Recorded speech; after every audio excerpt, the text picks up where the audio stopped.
Hello, welcome on into Hot Topic here on Morning Kick Around. During one of our great interview segments last week, we talked to the boss of AV Ultra of USL One, and during that conversation, he reminded us that 7 new teams are going to be added to the USL One, America's third professional division in 2026. I want to ask this question and talk about this spicy topic. Is 7 new teams in the third division too many? Yeah, it's a lot, right? It's a lot. I mean, I guess like if you just take a macro approach to this, more is better, right? Like in terms of American soccer, we have it's not that American soccer has been starved necessarily, Rob, but it's never been sort of like so much that we felt like we were meeting our potential. Does that make sense? Oh, Like yeah. even as Major League Soccer hits 30 teams, people are still like, well, there are all these other places where you could put a team for the first division. Now, is it wise to have a 30-team first division? That's maybe a different question. Should there be some sort of split? Should we be looking again? Should we have an integrated pyramid? Again, that's a big question. Maybe MLS at the top of a pyramid, et cetera, et cetera. Those are different questions.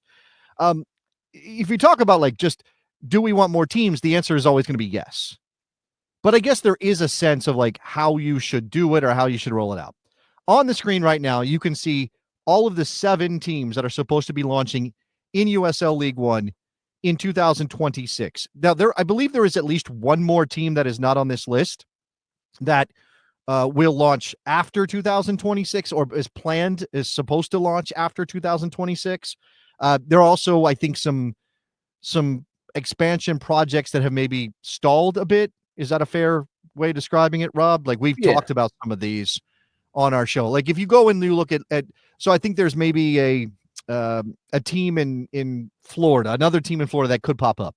These teams are confirmed, although as you can tell, that USL Eugene project does not have a badge or an identity yet. But Athletic Club Boise, we talked about this badge. This is a USL League One team launching in Boise, Idaho. Corpus Christi FC, which already plays in USL League 2 and is building a stadium 5,000 seat capacity to move into USL League 1. Fort Wayne, which is also a USL League 2 club right now. That is DeMarcus Beasley, and they're in Fort Wayne, Indiana. The Cosmos, which just got announced last week, which is going to play in Patterson, New Jersey. Fort Lauderdale United, and then Sarasota Paradise. So 2 of these teams are Florida teams. I mean, in terms of the badges, Rob, you have any thoughts on the badges before we move? I like that there's a variety. I think Corpus Christi is very like summer league team that started in 1998 to me. I think it's fun. I mean, you never see Sharks on logos too often. Obviously Cosmos with the classic. Sarasota Paradise, I can feel the ocean spray when I see that one. I like that quite a bit. Definitely kind of like an old school look without being like dated by clip art, where the Corpus Christi one might be just a touch. Boise, we went in there pretty far, and I think Fort Wayne is okay. I like that there's a bit of a variety in the shape of the badge. There's definitely not quite like there's not just a template. These are a variety of looks. These are different approaches, right? I mean, again, I know if I saw a comment on our Boise video, somebody said I was being critical of Boise while wearing a San Diego Loyal shirt, and they weren't loyal or something, or it just that. By the way, that wasn't we were doing a critique of the San Diego Loyal badge for a club that's dead. But anyway, Boise is interesting. It's a little busy. I'm not sure about the eagle / lightning bolt going outside of the borders of the badge. That's an odd one for me. You mentioned the shark, Corpus Christi. If you have an animal and a soccer ball, it's very American. Very much appreciate that. I'm almost surprised that star isn't on the ball itself to make it like kind of the throwback NASL ball, which so many amateur teams have. Yeah, but I imagine that's a Texas thing, right? It's got to be a Texas thing. There's some stripes in there too, which I like how they built in the stripes so they can go with stripes on their kits. They can be so it's almost that Atletico Madrid kind of look there. Mm-hmm. Fort Wayne, as you said, there's a couple different elements there. The sort of clip art, very basic old. I mean, that's not an old fashioned ball. It's actually the standard hexagonal ball, but I don't know. That was interesting. We already talked about the Cosmos. I like Fort Lauderdale. I think that was pretty cool. I don't have any issue with that one. I mean, there's not a lot going on, but it kind of got a classic vibe to it. And as you said, Sarasota is just Sarasota's font choice is interesting to me. That's a little not the easiest to read. It has a little bit of a Miami Vice vibe. Not the easiest to read, but definitely identifiable. If you saw that once, you'd probably remember that if you came across it again. So when we talk about whether this is good or not, right? If the question here that we're approaching is, should they be expanding at this level? Again, I guess I would say beggars can't be choosers. And if you have created a level, and a lot of this hinges on whether or not USL League One is a good operation in and of itself, Rob. Like, is it a stable thing, USL League One? And I think we have some good evidence it is. If that's something you take for granted, or that's something you are sure about, then how can you say no to anybody who comes in with their expansion fee, says, I can build a 5,000 seat stadium, or I've got a stadium that works for us? How do you say no to that? Now, again, if you're kind of looking at it from a top-down perspective and wondering if all these expansion fees are just lining the pockets of the people in charge at USL, you can be very cynical about that, right? And you can say, well, that's maybe not. Are they doing this just to bring? It's very much the MLS criticism, right? Are they doing it just to add like expansion fee sort of when thing? people call MLS a pyramid scheme, what they're saying is you're taking the money that comes in from new expansion teams and you're paying off the old people, right? And that the league doesn't actually generate money on its own. It's not a money-making enterprise. It is just you're capitalizing on very, very wealthy people who want to be involved somehow because you have a scarcity element, and they're giving you $500 million or whatever the price is now. And you just use that to pay back the people who invested 10 years, 20 years ago, 30 years ago, rather. And maybe there's some truth to that. I hope that's not what's happening here, right? The thing that I'm always concerned about, Rob, is that these clubs are built to last. And I know that's hard to know when you start a club, but we can't have clubs coming and going. Again, I talked about it all the time. Like, I'm surrounded by dead soccer team memorabilia in this room that I sit in right now. And they're all American teams. And most of them they're not, I'm talking about 50 years old. I'm talking about teams that came and went in the last 20 years. Teams that had 4 years, 5 years, 1 year in the case of the San Francisco Deltas. Like, what are we doing here?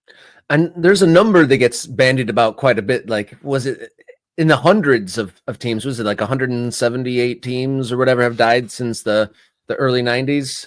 So right. the attrition rate is high, but you got to say the addition of these teams has got to be a ripple effect, and definitely put the gas in the tank when the first division announcement came up, and the whole promotion relegation put more onus to flesh out USL League One. And I know for a few years USL League One has been desperate to fill in that third division, and to mixed degrees of success. But I feel like this push has a little bit of a different air to it, especially since a couple of these teams have been doing their thing and building a foundation in the amateur world and moving in. I just got to say shout out. I was there at Fort Wayne's very first ever game. Oakland County FC beat them on a cold, wet day in March back in 2018, or maybe recent than that. But either way, they've been kind of growing a foundation, laying some roots. They're not just a guy who said, "Hey, we're going to play at this high school stadium. Why don't you come out? Maybe you will, maybe you won't." But and a cynical kind of end to the thought is 7 new ones, 5 of them, good percentage that last. So okay, let's be fair, right? So you have Corpus Christi, you have Fort Wayne, you have Fort Lauderdale, and Sarasota. I think all of those teams are currently playing games as amateur sides in USL League 2, right? Do I have that? I think Boise is a completely new enterprise. They've never played a game. You got the new Cosmos. They've never played a game under this iteration in North Jersey, although you could argue that there's enough connective tissue to say that they relate to the old Cosmos, I guess. You could say that. USL Eugene, as far as I'm aware, is brand new with no former, no history in another league. So, look, those teams that have some infrastructure are more ready to make the leap. Now, it's a big jump, right? It's a big jump to go from USL League 2 short season summer soccer to full professional. Got to sell tickets, got to, corporate sponsorships, paying players. Obviously, that's a major thing. So I'm hopeful that everybody lasts. This is good from Riverside Grove. Can't let the fear of failure prevent growth. Clubs will die, but with pro rel, more will survive. That last part is a supposition. To be seen. Right? We don't know. I understand believing that to be the case, but we don't know for sure.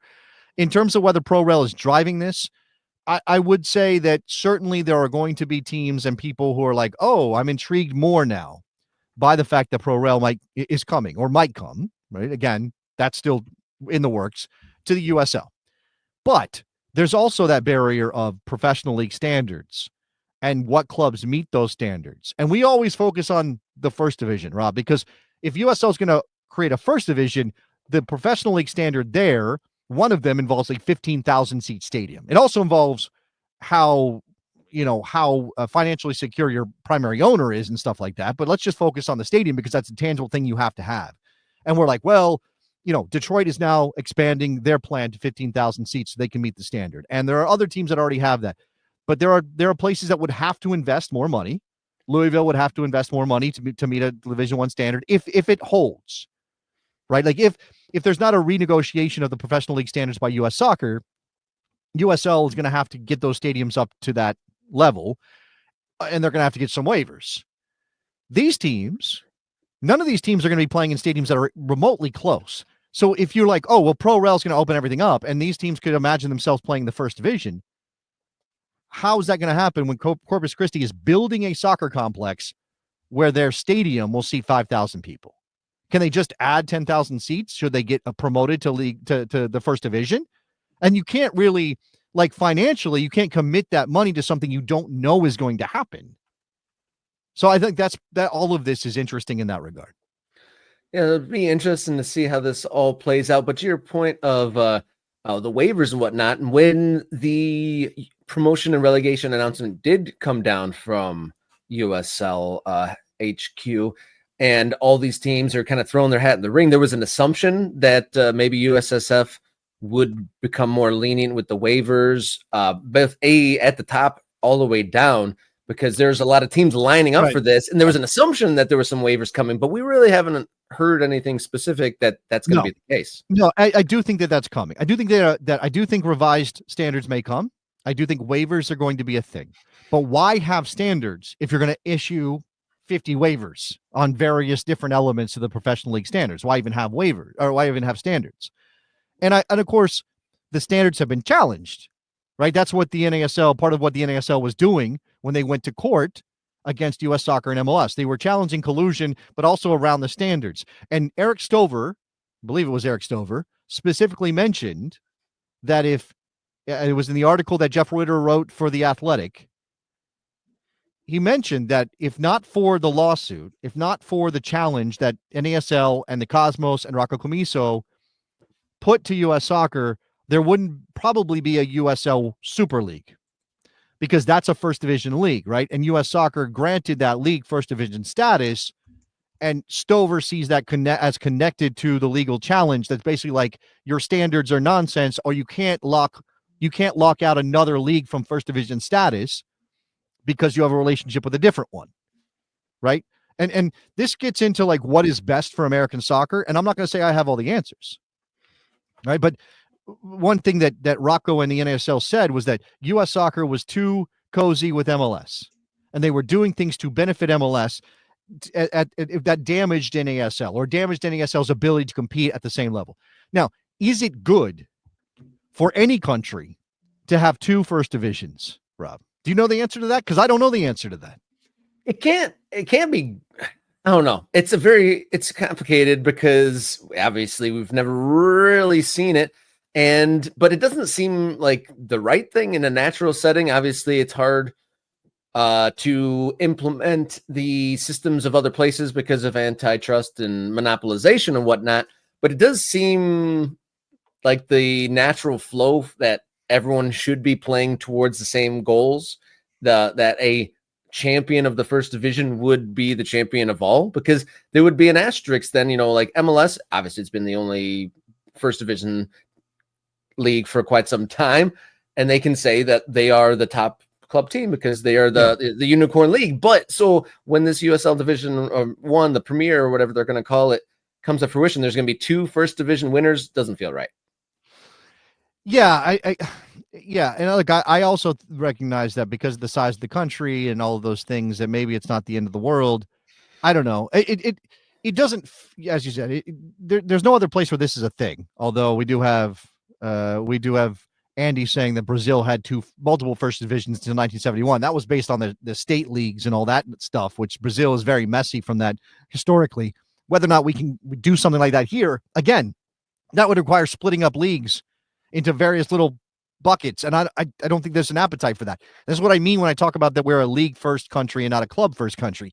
It's the leagues that establish the way things operate, not clubs who get together and say, well, it's best for us.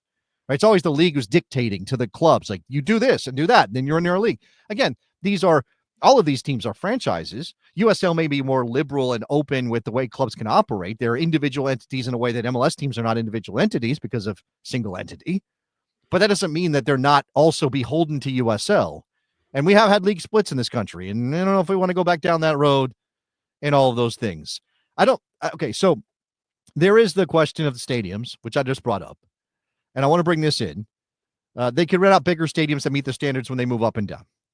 That is a financial thing that it's not as simple as like, oh, well, we have an 8,000 seat stadium and we need a 15,000 seat stadium. We'll just go rent the stadium down the road. That is financially, it's a massive thing, right? It's just not, just don't move money from one side to the other and everything's fine, right? Obviously, if you sell tickets, you can push back against that, but don't act like it's easy and turnkey, because it's not.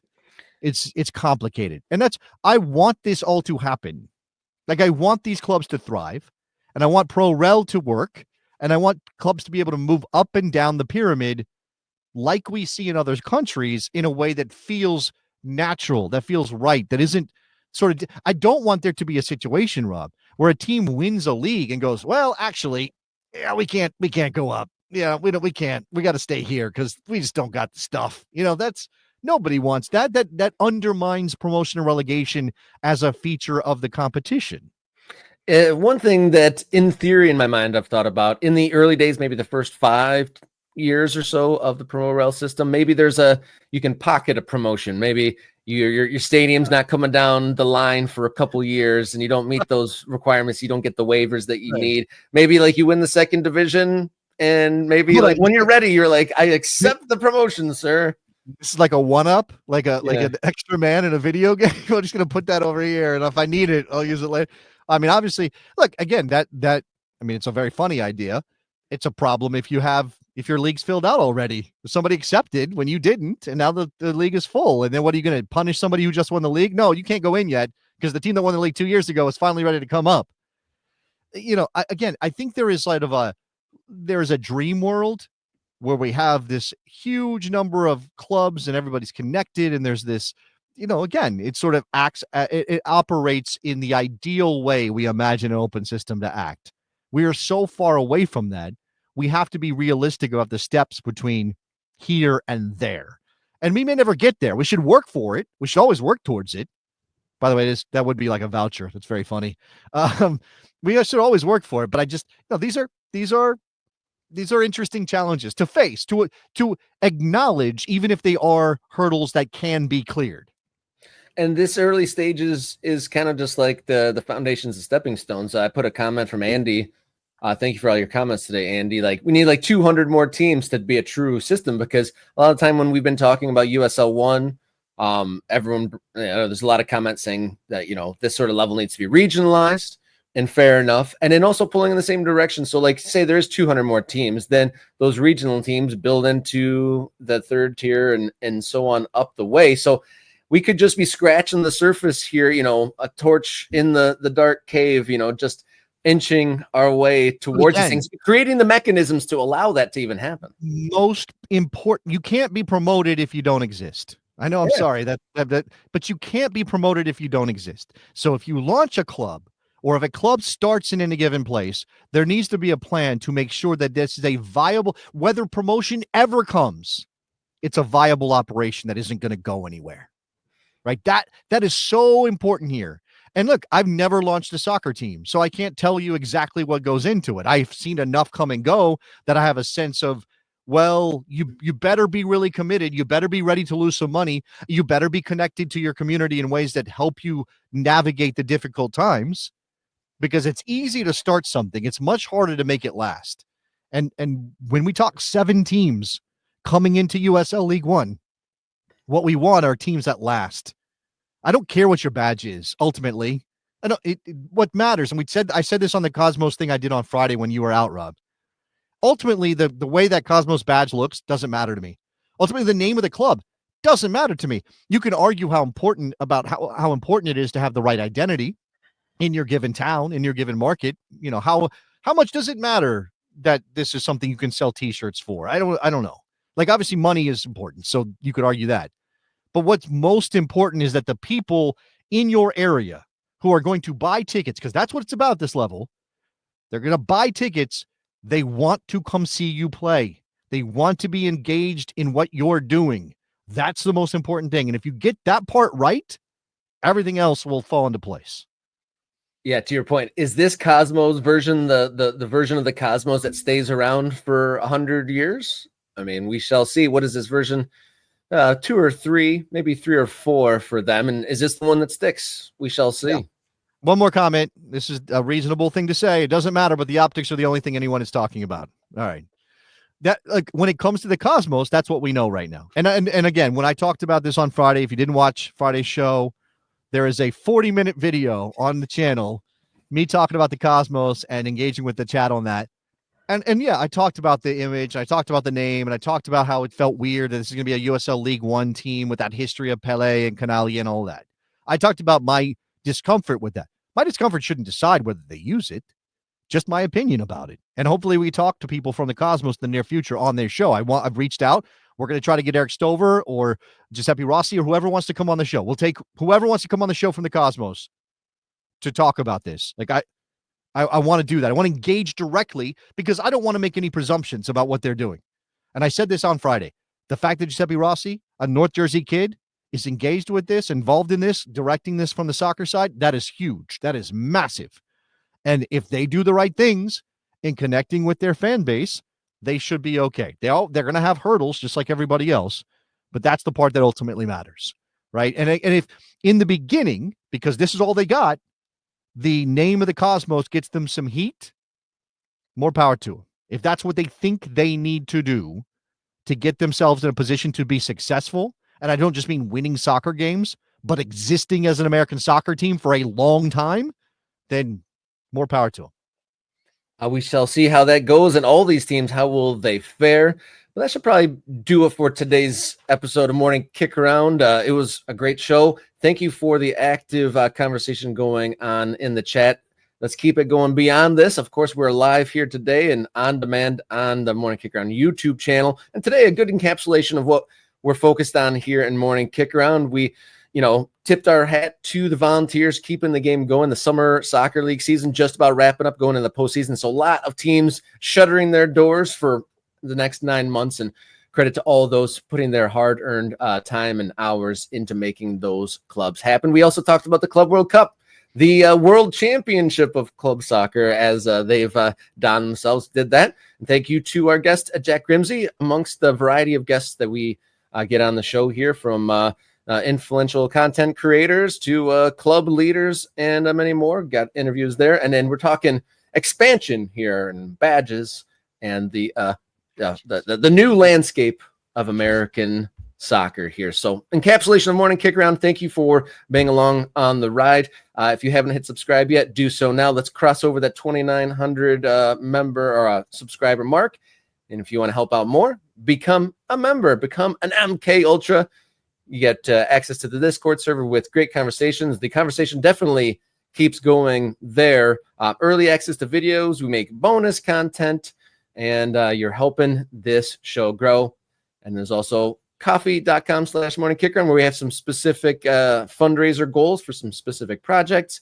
Thank you for anyone who has donated their hard-earned money, either on Ko-Fi or to the Morning Kick Around memberships. Thank you, everyone, for tuning in and supporting any which way you're able to. I think that just about does it for the show today. Until next time. One plug, one real quick plug. I know you're ready to get us out of here, and I appreciate that. One real quick plug. Going to be on Sounder at Heart with Jeremiah O'Shan talking about soccer media and stuff. Recording that today, so be on the lookout for something with me on Sounder at Heart. And support Sounder at Heart, even if you're not a Seattle Sounders fan. They do incredible work covering American soccer from that Pacific Northwest perspective. All right, Rob, what were you saying? I said until next time, everybody be safe, be careful, enjoy your soccer.